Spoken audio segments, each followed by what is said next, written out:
Hallelujah. एक और बार फिर से प्रभु के वचनों पर मनन करने का यह समय है। आइए प्रार्थना के साथ आज के मनन की शुरुआत करें। पवित्र पिता, आपका धन्यवाद। प्रभु परमेश्वर, आपके सानिध्य में समय बिताना, आपके वचनों पर मनन करना, ध्यान करना एक बहुत बड़ा सौभाग्य आपने यह हमें दिया है। एक और बार फिर से अपने वचन द्वारा हमसे बात करें। प्रार्थना यीशु के नाम से मांगते हैं, आमीन। प्रभु की महिमा हो। कैसे हैं आप लोग? आप हमारे साथ कहां से जुड़ रहे हैं? इंडिया से जुड़ रहे हैं या फिर विदेश से? विदेशों से भी कई लोग जुड़ते हैं और इस कार्यक्रम के द्वारा प्रभु आपको बलवंत कर रहे हैं। आपकी इन गवाहियों के लिए मैं प्रभु परमेश्वर का शुक्रगुजार हूं।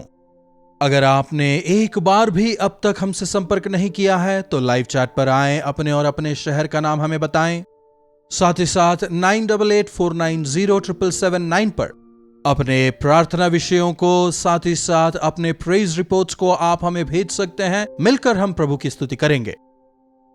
अगर अब तक आपने हमारे YouTube चैनल को सब्सक्राइब नहीं किया है तो सब्सक्राइब करें, शेयर और लाइक भी जरूर करें। तो आइए अब हम प्रभु के वचनों पर मनन करें। नीति वचन की पुस्तक 20वां अध्याय 5वीं आयत से, मनुष्य के मन की युक्ति अथाह तो है। इंग्लिश ट्रांसलेशन कहता है, council in the heart of man is like deep waters. पानी जो है जितना ज्यादा गहरा होगा उतना मीठा होगा, उतना ज्यादा निर्मल होगा, क्योंकि वो जो जमीन के नीचे जो चैनल्स होते हैं, फ्रेश वाटर के जो चैनल्स होते हैं उनसे आते हैं, इसलिए वो हमेशा फ्रेश होते हैं, एकदम ताजा। हमारे मन में जो सोच हैं वे नए नए पैदा होते रहते हैं। प्रभु की महानता देखिए, उन्होंने हमारे मन को कुछ ऐसा बनाया है।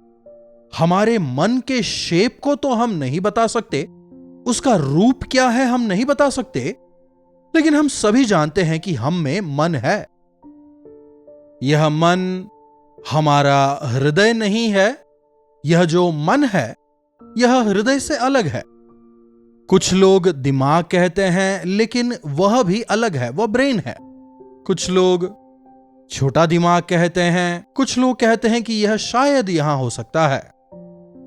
पर आखिर यह मन है कहां नहीं जानते, लेकिन इसी मन से जीवन के जल की नदियां बहेंगी। इसलिए नीति वचन 4 अध्याय की 23वीं आयत को यदि देखें तो अपने मन की सबसे अधिक रक्षा कर, क्योंकि जीवन का स्रोत यही है। सबसे ज्यादा हमें अपने मन की रक्षा करनी है, उसे सुरक्षित रखना है। हमारे मन में जो सोच हैं झरने की तरह वे बहते रहते हैं। अब इंसान ने जब पाप को स्थान दिया, उसका मन अपवित्र हो गया। इसलिए यिर्मयाह की पुस्तक उसके 17वें अध्याय की 9वीं आयत कहती है, मन तो सब वस्तुओं से अधिक धोखा देने वाला है, उसमें असाध्य रोग लगा है, उसका भेद कौन समझ सकता है। परमेश्वर ने तो मन को ऐसा बनाया था कि उसमें से जीवन के जल की नदियां निरंतर बहती रहें, लेकिन उस मन में असाध्य रोग लग गया, पाप का रोग लग गया। यदि आप किसी अस्वस्थ व्यक्ति को देखें, उसका जीवन पूरा उथल पुथल होगा। एक व्यक्ति जिसको बुखार है, उसे यदि आप मीठा भी खिलाएं तो भी वो यह कड़वा है ऐसा ही कहेगा। एकदम स्वादिष्ट भोजन भी उसे खिलाएं तो वो नहीं चाहिए कहेगा, नो एपेटाइट। मनुष्य भी बिल्कुल इसी तरह मन में पाप को स्थान देने की वजह से जो चीजें अच्छी हैं, जो चीजें भली हैं, जो चीजें सत्य हैं, उन पर मन नहीं लगा पा रहा, उनका स्वाद नहीं चख पा रहा। बीमारी जो है हमेशा एक कड़वाहट को उत्पन्न करती है। दर्द, घृणा, पीड़ा, कष्ट, आंसू, क्लेश, समझ रहे हैं? मन को असाध्य रोग लगा हुआ है, इसलिए इसकी स्थिति अब बदल चुकी है। परमेश्वर की जो इच्छा थी, परमेश्वर ने जो हमें मन दिया था वो अलग है, और आज जो हमारे पास मन है वो अलग है। मरकुस रचित सुसमाचार 7वें अध्याय की 21वीं आयत को यदि देखें तो मनुष्य के अंदर से, मतलब मन से, बुरी चिंताएं ही बाहर आती हैं, बुरी सोच। फिर वहां एक लंबी सूची है, व्यभिचार, चोरी, हत्या, लोभ, लुचपन, मूर्खता। समझ रहे हैं? आइए एक बार इस वचन को भी हम देखते हैं। मरकुस रचित सुसमाचार उसका 7वां अध्याय उसकी 21वीं आयत से देखिएगा। अच्छा, एक बात बताइए, क्या आपके पास बाइबल है? अगर बाइबल नहीं है तो एक बाइबल आप खरीदें। अगर डिजिटल बाइबल है तो उसे भी आप निकाल कर पढ़ें। प्रभु के वचन को अपने मन में रखें। साथ ही साथ बाइबल को पढ़ना, वो वचन कहां पर है जानना हमारे लिए अच्छा होता है। यस, मरकुस रचित सुसमाचार 7वां अध्याय 21वीं आयत से, क्योंकि भीतर से अर्थात मनुष्य के मन से बुरी बुरी चिंता, व्यभिचार, चोरी, हत्या, परस्त्रीगमन, लोभ, दुष्टता, छल, लुचपन, कुदृष्टि, निंदा, अभिमान और मूर्खता निकलती है। यह सब बुरी बातें मनुष्य के भीतर ही से निकलती हैं और मनुष्य को अशुद्ध करती है। यह बुराई जो है अंदर ही से आती है। हमारा अंतरांग जो है, हमारा मन जो है, वो असाध्य रोग से ग्रस्त है। इसीलिए भले ही प्रभु परमेश्वर हमें नयापन देना चाहते हैं, लेकिन हमारे मन में वो असाध्य रोग लगने की वजह से ये जो अथाह झरना है जिसे बहते रहना था, वो अब रुक गया है। ठहराव आने की वजह से पानी में बदबू आने लगा है। ये पानी के ठहरने की वजह से आपने देखा होगा ना, उसमें काई जमा हो जाती है। उसी प्रकार मनुष्य के मन भी अब बदबूदार हो गए हैं, उनमें काई लग चुकी है और उससे जो निकलता है नीचता ही है। ऐसी चीजें जो प्रभु को बिल्कुल पसंद नहीं।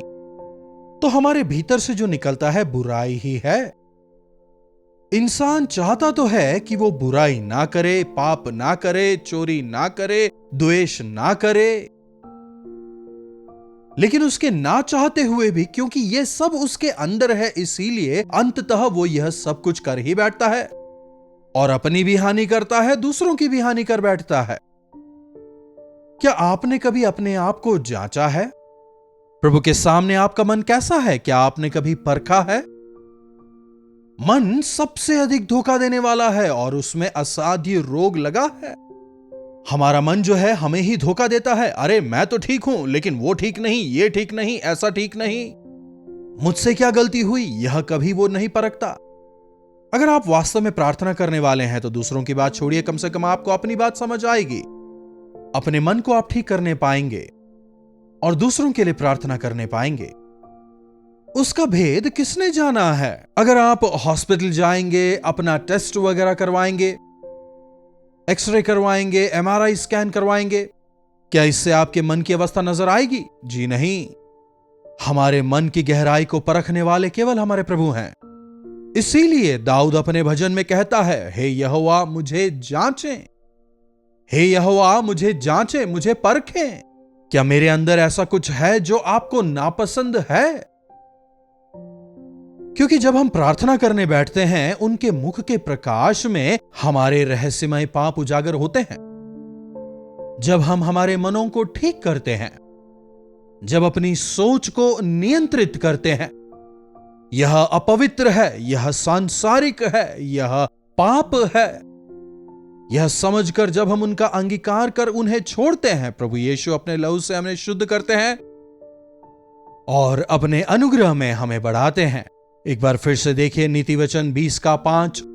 मनुष्य के मन की युक्ति अथाह तो है, बाहरी तौर पर कुछ नजर नहीं आता, बाहरी तौर पर सब कुछ अच्छा दिखता है, लेकिन यदि मन की गहराई में झांक कर देखें, उस मन की अथाह गहराई में ये तमाम बुराइयां नजर आएंगी। मूर्खता, बुरी चिंता, वो द्वेष, लुचपन, कुदृष्टि, निंदा, यह सब वहां नजर आएंगे। तो भी समझ वाला मनुष्य उसे निकाल लेता है। अगर इन बुराइयों को हम निकाल कर प्रभु के चरणों में रखने पाएं, एक बार जब हम मसीह यीशु के लहू से धुल जाते हैं, प्रभु कहते हैं मैं तुझ में शुद्ध मन उत्पन्न करूंगा, मैं तुझे एक नया मन दूंगा, प्रभु कहते हैं। और तब नए मन से नई सोच बाहर निकलती है। मन में नए सोच, नए विचार उठते रहते हैं और वे बुराई के नहीं लेकिन भलाई के होते हैं। इसलिए जब एक व्यक्ति यीशु मसीह को अपना उद्धारकर्ता मानता है और उनके लहू से अपने आप को धोकर पवित्र करता है, उसे नया मन मिलता है और उसकी सोच ही बदल जाती है। देखिए, यदि हमारी सोच सही हो तो हमारे कार्य जो हैं वे भी सही होंगे। हमारी सोच सही हो तो क्रियाएं भी सही होंगी और वो अच्छाई हमारे चाल चलन में नजर आएगा। आज दिक्कत यह है कि हमारी सोच खराब है, इसीलिए हमारी जिंदगी बर्बाद हो रही है। जब हमारी सोच सुधर जाती है, हमारा पूरा जीवन जो है बदल जाता है। जब हम प्रभु यीशु मसीह के लहू से अपने आप को धोकर पवित्र करते हैं, जब हम अपने मन को उनके लहू से शुद्ध करते हैं, तब हमें एक नया मन मिलता है और उस नए मन में उन्नत विचार उत्पन्न होते हैं। दूसरों की भलाई करने का विचार, प्रभु परमेश्वर की स्तुति आराधना करने का विचार, अपनी स्थिति को हम समझने पाते हैं, हमारे प्रति परमेश्वर की जो योजना है उसे समझ पाते हैं। समझ वाला मनुष्य उसको निकाल लेता है। आपके मन में जो अच्छे विचार प्रभु ने डाले हैं, अब आपको उन्हें क्रियान्वित करना है। उसे मन के अंदर दबाकर शांत नहीं रखना, बल्कि हमें उसे बाहर लाना है और उस अच्छे विचार को क्रियान्वित करना है। कई सारे मिशनरियों को जब हम देखते हैं, प्रभु के सेवकों को जब हम देखते हैं, प्रभु ने एक अच्छा विचार उनके मन में डाला और उन्होंने उस अच्छे विचार को क्रियान्वित किया। इसीलिए वे अपने जीवन द्वारा, अपने कार्यों द्वारा प्रभु को महिमित करने पाए। एक अद्भुत विचार को, एक अद्भुत सोच को, हो सकता है वो एक बहुत छोटा विचार हो, लेकिन प्रभु उसे बड़ा कर सकते हैं। पौधा छोटा होता है लेकिन आगे चलकर वही पीपल का पेड़ बनता है। हो सकता है शुरुआत छोटी हो, लेकिन वो धीरे धीरे करके एक महान वृक्ष के समान प्रभु उसे बड़ा करेंगे। इसलिए हर रोज यदि हम प्रभु के सानिध्य में बैठकर अपने मन को खाली करें, यदि उसे शुद्ध करें, जो गंदगी, जो बुराई उसमें है, यदि उसे शुद्ध करते जाएं, धोते जाएं, तो फिर अंदर का वो शुद्ध पानी बहता जाएगा। आपने देखा होगा, बहता हुआ जो पानी है वहां पर कभी भी काई नहीं लगती। हमेशा पुराना पानी जाता और नया पानी आता रहता है। यही मसीही जीवन है। जब हम मसीह के साथ चलना आरंभ करते हैं, हमारे मन की गहराई से जीवन के जल की नदियां बहाने वाले प्रभु हमारे लिए हैं। उत्तम विचारों से प्रभु हमारे मन को भरते हैं। तब हमारा चाल चलन, हमारा जो जीवन है, वह प्रभु को महिमित करता है और प्रभु हमें ऐसी आशीष देते हैं कि हम अनेकों के लिए आशीष का कारण बन जाते हैं। ऐसा अनुग्रह प्रभु हम में से एक एक को दें। प्रार्थना। महापवित्र पिता परमेश्वर, प्रभु एक बार फिर से हम इस समय आपके सानिध्य में आते हैं। हमारे मनों को आप जांचते हैं। हमारे मन की गहराई में जो सोच उभरते हैं, प्रभु आप उन्हें जांचते हैं, परखते हैं। उस सोच के उभरने से पहले आप उसे जानते हैं। हां प्रभु, हम जानते हैं हमारे अंदर बुराई ही उत्पन्न होती है, लेकिन प्रभु जैसे आपने वायदा किया कि मैं तुम्हें एक नया मन दूंगा, प्रभु होने दें कि इस समय जो कोई प्रार्थना कर रहा है उन सबको आप एक नया मन दें। आपको महिमित करने वाला एक शुद्ध और पवित्र मन आप हम में से एक एक को दें। यीशु के नाम से प्रार्थना मांगते हैं, आमीन। अब हमारे पिता परमेश्वर का प्रेम, प्रभु यीशु मसीह का अनुग्रह, पवित्र आत्मा की संगति और सहभागिता हमें से प्रत्येक के साथ आज, कल और सर्वदा बनी रहे, आमीन। प्रभु परमेश्वर की महिमा हो। अपने प्रार्थना विषयों को आप हमें 9884907779 पर व्हाट्सएप वॉइस मैसेज या टेक्स्ट द्वारा भेजें। हम अवश्य आपके साथ मिलकर आपके छुटकारे के लिए प्रार्थना करेंगे। इन्हीं वचनों के साथ मैं आज आपसे विदा लेता हूं। प्रभु आप सबों को आशीष दें। कल्वरी दर्शन, ये है प्रेम के दर्शन, यीशु प्रेम के दर्शन।